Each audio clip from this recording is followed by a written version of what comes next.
Your kindness is being weaponized against you right now. Think about it. Someone just lied to you today. Someone just took advantage of your generosity. Someone is right now planning how to use your compassion to manipulate you into doing what they want. And you probably smiled at them while they did it because that's what good people do. But here's what Machiavelli discovered that nobody wants to admit. Good people lose. Not always. Not immediately. But eventually they get crushed by the very people they were trying to be decent to. Your empathy becomes their leverage. Your kindness becomes your cage. Your compassion becomes the knife they twist in your back while thanking you for sharpening it. The brutal truth? In a world full of predators, being compassionate doesn't make you virtuous. It makes you prey. And if you've ever wondered why you keep getting hurt by people you've been nothing but kind to, if you've ever questioned why your decency never seems to get repaid, if you've ever felt like the world punishes you for having a heart, you're about to understand why. Because we've been sold a lie. We've been told that compassion is strength, that empathy is power, that if we just love hard enough, give enough, care enough, the world will give back. Nobody tells you the other side. Nobody shows you the graveyard of good intentions, the pile of failed relationships, ruined businesses, and destroyed lives that belonged to people who cared too much and thought too little about who they were caring for. Machiavelli saw it. He watched kingdoms fall not from external wars but from internal rot, leaders so concerned with being loved that they forgot to be respected, so focused on appearing good that they became powerless. Today, I'm going to show you something that will disturb you. 7 brutal realities about compassion that nobody in positions of power ever lets the public know. These aren't meant to make you cold-hearted. They're meant to make you alive, to make you dangerous, to make you the kind of person who can't be destroyed by people who are counting on your weakness. If you're tired of being the person who gets walked over, if you're ready to stop being punished for your kindness, if you finally want to understand why compassion works against you, keep watching. You see what you want to see when you feel what you feel. The moment you feel compassion for someone, your judgment collapses. You stop seeing them clearly. You see the version of them you wish existed, the best interpretation of their words, the kindest explanation for their actions. You become blind to the reality of who they actually are. This is how con artists work. They trigger your compassion first. They tell you their story, their struggles, their pain. And the moment you feel for them, the moment empathy floods your system, your critical thinking shuts down. You stop asking hard questions. You stop demanding proof. You stop trusting your instincts about something being off. A cold assessment would reveal the inconsistencies. A logical mind would spot the manipulation. But compassion? Compassion makes you stupid. You ignore red flags because a compassionate person gives people second chances. You dismiss warning signs because a caring person assumes the best. You override your own intuition because empathy tells you that you're being too harsh, too suspicious, too cold. And while you're being compassionate, someone is executing a plan against you. They're using your kindness like a blind spot, working in the shadows of your generous nature. Machiavelli understood this. The lion cannot protect himself from traps, and the fox cannot defend himself from wolves. Compassion is how predators trap you. It's the emotional terrain they hunt in. The strongest people aren't the most empathetic. They're the ones who can feel compassion and still see the truth. They can care about someone and still question their motive. They can be kind and remain suspicious. They operate from clarity, not emotional fog. Affirmation: my eyes see clearly, not kindly. There's a hierarchy in human interaction that most people refuse to acknowledge. Respect is given to those who command it. Affection flows toward those who don't need it. Loyalty goes to leaders, not servants. And what do we do with people who are endlessly kind? We take from them until there's nothing left. This isn't cynicism. This is observation. Give someone help when they need it. They feel grateful for 5 minutes. Give them help consistently, and you become their servant. Be compassionate, and suddenly your boundaries disappear. Your time becomes theirs. Your resources become theirs. Your energy becomes theirs to drain. And the cruelest part? They'll despise you for it. Not consciously. They'll tell themselves they appreciate you. But deep down, in that part of the human brain that hasn't been sanitized by politeness, they feel contempt. Because unconsciously they know that if you give so much, you must not value yourself. If you're always available, you must have nothing better to do. If you're always kind, you must be weak. Machiavelli wrote about this centuries ago. It is better to be feared than loved. Not because cruelty is good, but because fear respects boundaries. Fear maintains distance. Fear prevents people from attempting to exploit you. But kindness? Kindness dissolves boundaries. It collapses the space between you and others. It says, come in. Take what you need. And humans, by nature, will take everything. The people who respect you most aren't the ones you've been kindest to. They're the ones who know that crossing you would have consequences. They're the ones who've watched you hold standards. They're the ones who understand that your compassion is a choice, not a compulsion. You want to be valued? Stop giving away your value. You want loyalty? Become someone worth being loyal to, which means becoming someone with standards so high that earning your favor actually means something. Affirmation: my value increases when I protect it. Broken people can smell kindness like sharks smell blood. Not because they're evil, because they're drowning. And a drowning person will pull anyone down to keep themselves afloat. If you've positioned yourself as someone who cares, who helps, who absorbs other people's pain, you've just painted a target on yourself. Toxic people don't seek out other toxic people. They seek out compassionate people. Why? Because compassionate people are willing to keep trying. Compassionate people believe in second chances. Compassionate people blame themselves for other people's dysfunction. Compassionate people will bend over backwards trying to help someone who is fundamentally committed to staying broken. This is why the kindest people often end up in the most destructive relationship. Why the most empathetic people get drained by energy vampires. Why the most caring people attract the most selfish. It's not bad luck. It's basic physics. Kindness is a vacuum, and destructive people are the force that fills it. Machiavelli observed that leaders who were too concerned with being liked often became surrounded by parasites. Not people who could challenge them, strengthen them, or push them forward. Just people who needed them. And the moment a crisis came, when strength was actually required, these leaders crumbled because they were surrounded by weakness, not competence. Your compassion doesn't elevate the people around you. It selects for dysfunction. It filters for people who have something to take from you. It creates an ecosystem where healthy people leave and broken people stay. The cold truth? You can't heal someone who doesn't want to be healed.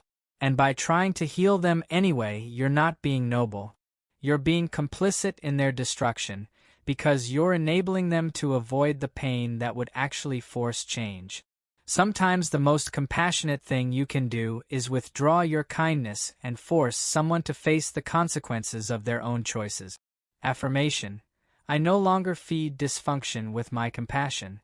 The reason compassionate people get exploited is simple. They don't say no.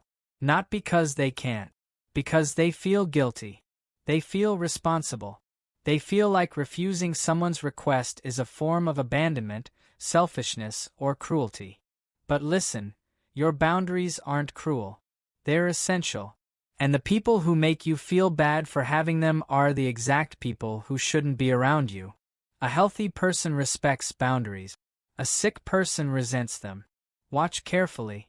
The people in your life who make you feel guilty for saying no, who punish you for having standards, who try to manipulate you into abandoning your own needs, those aren't people who care about you. They're people who care about what they can get from you. Compassionate people often confuse boundaries with rejection. But they're opposite things. Boundaries say, I care about our relationship, so I need to protect it by being honest about my limits. Rejection says, I don't care about you. One is actually an act of love. The other is an act of abandonment. Guess which one compassionate people typically choose? They abandon their own needs and call it selflessness. Here's what Machiavelli understood. The most powerful people in history weren't the ones who said yes to everyone. They were the ones who could say no and make it stick. Not with anger, not with explanation, just with a cold clarity that communicated, "This boundary exists and I'm not negotiating it." When you have clear boundaries, people respect you. When you're flexible on everything, people realize they can pressure you into anything. And suddenly, you're not leading. You're being led. Affirmation: my boundaries protect my power. Here's where modern compassion has become dangerous. We've made empathy and judgment seem like opposites. You've been taught that understanding someone means excusing them, that seeing their pain means overlooking their actions, that compassion requires you to suspend judgment entirely. This is how people rationalize enabling abuse. This is how societies rationalize tolerating malice. And this is how you end up in relationships with people who don't deserve your presence. Real compassion isn't blind. Real empathy doesn't require moral blindness. You can understand why someone became toxic without accepting their toxicity. You can see the trauma that created a predator without deciding to remain their prey. But modern culture has weaponized compassion into a tool for silencing judgment. If you call out bad behavior, you're called heartless. If you hold people accountable, you're called cruel. If you refuse to tolerate abuse, you're called unforgiving. And the people who benefit most from this redefinition? The ones who are counting on your compassion to override your judgment. The ones who need you too guilty to leave. The ones who need you too kind to hold them responsible. Machiavelli would call this what it is: a loss of power. The people who change the world aren't the ones drowning in empathy for the status quo. They're the ones willing to make hard judgments about what's broken and take decisive action to fix it. They're not cold-hearted.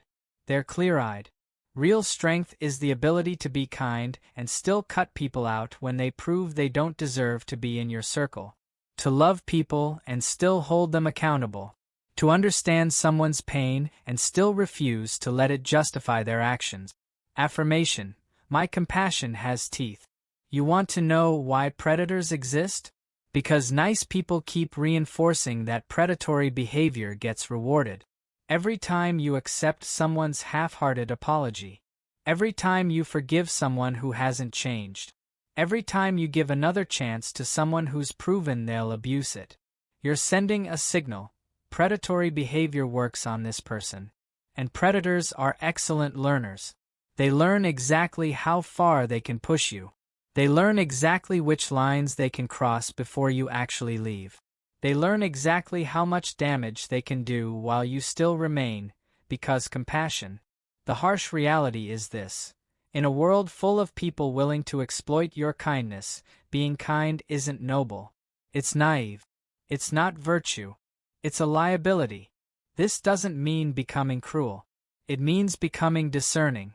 It means understanding that survival sometimes requires you to be hard. It means recognizing that the world is not a safe place for people who refuse to protect themselves. Look at nature. The kindest animals don't survive. The strongest do. The ones with the sharpest teeth. The ones with the clearest boundaries. The ones who know exactly when to strike and when to withdraw. Humans like to believe we've evolved beyond this. That civilization means we can afford to be purely compassionate. But civilization is a thin veneer. Strip it away, and you realize that the same predator-prey dynamics that ruled the animal kingdom still rule us. The only difference is that predators in human form wear better disguises. They smile while they lie. They show sympathy while they manipulate. They claim to care while they're extracting value from you. And your compassion becomes your armor's weak point. Affirmation: I survive because I refuse to be soft.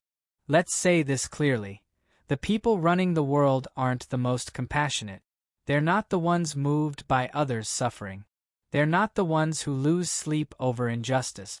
They're the ones willing to make hard decisions. The ones who can sacrifice individuals for outcomes. The ones who understand that sometimes you have to be cruel to be effective. I'm not saying this is how things should be. I'm saying this is how they are. And if you refuse to accept this reality, you're not being noble. You're being irrelevant. You're not changing the world. You're just being used by the people who understand the game well enough to play it. Machiavelli's greatest insight wasn't that cruelty is good. It was that sentimentality is a liability. That the moment you let emotion override strategy, you've lost. That the moment you prioritize looking good over being effective, your power evaporates. Here's the tragedy. The most brilliant, creative, compassionate people often end up working for and under people with a fraction of their talent, because the less talented ones refuse to be limited by kindness. Think about who leads in your world. Who has actual power? Is it the person who cares most about everyone's feelings? Or the person who cares most about results? It's rarely even close.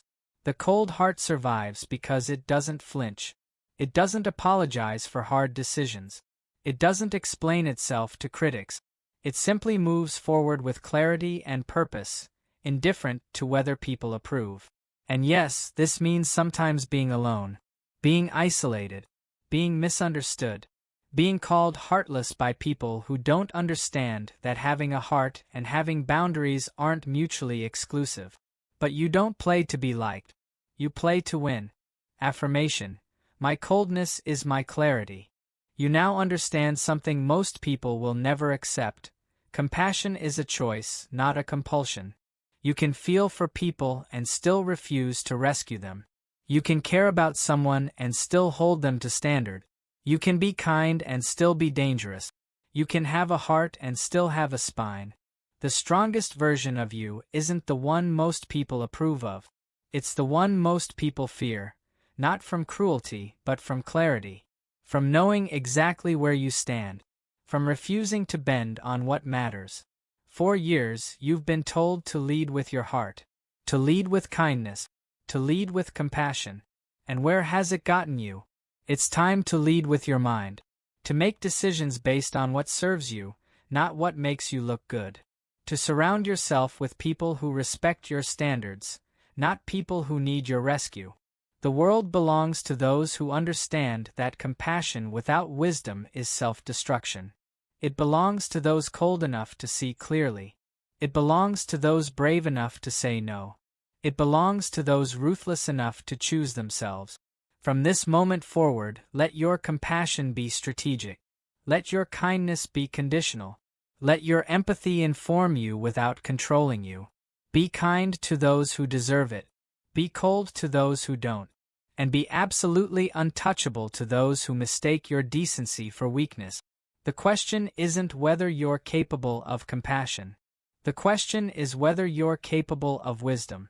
Whether you're willing to be the person others fear instead of the person others pity. That's where actual power lives. Now go. Show them who you've become. Final affirmation. I choose power over approval.